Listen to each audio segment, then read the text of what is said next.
So we're going to be reading from the book of Genesis, chapter 1. In the beginning, God created the heavens and the earth.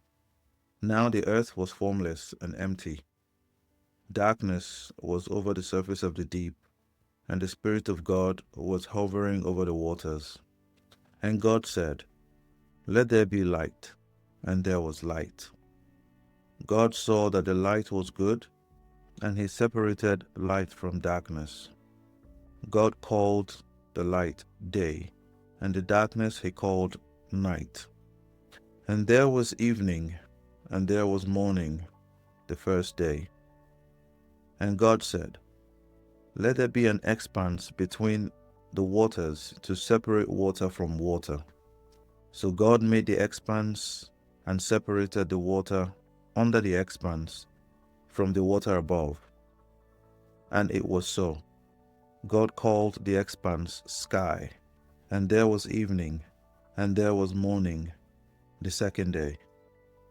And God said, "Let the water under the sky be gathered to one place, and let dry ground appear."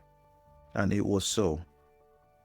God called the dry ground land, and the gathered waters he called seas, and God saw that it was good. Then God said, "Let the land produce vegetation, seed-bearing plants and trees on the land that bear fruit, with seed in it, according to their various kinds." And it was so. The land produced vegetation, plants bearing seeds according to their kinds, and trees bearing fruit, with seed in it, according to their kinds. And God saw that it was good. And there was evening, and there was morning, the third day.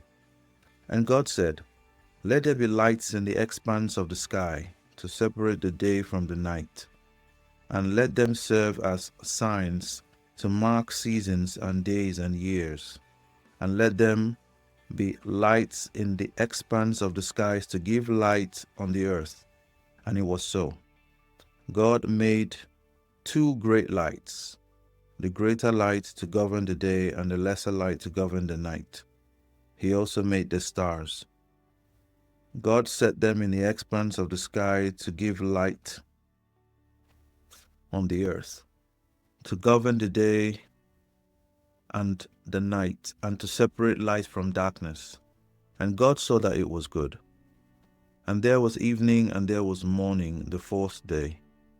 And God said, "Let the water teem with living creatures, and let birds fly above the earth across the expanse of the sky."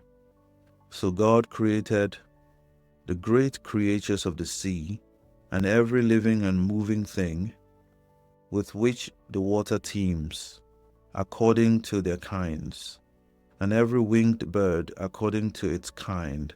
And God saw that it was good.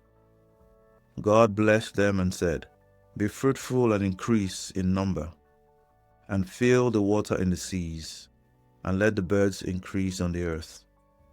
And there was evening, and there was morning, the fifth day.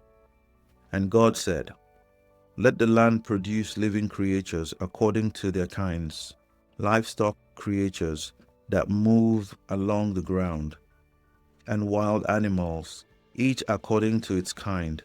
And it was so.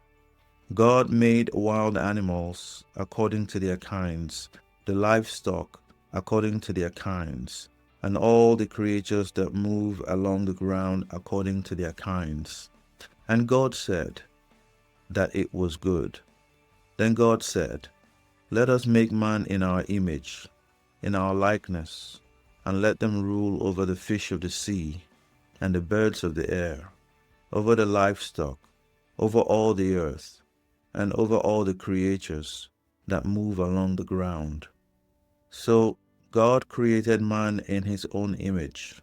In the image of God he created him. Male and female he created them. God blessed them and said to them, "Be fruitful and increase in number. Fill the earth and subdue it. Rule over the fish of the sea and the birds of the air, and over every living creature that moves on the ground." Then God said, I give you every seed-bearing plant on the face of the whole earth, and every tree that has fruit with seed in it. They will be yours for food, and to all the beasts of the earth, and all the birds of the air, and all the creatures that move on the ground, everything that has the breath of life in it. I give every green plant for food. And it was so.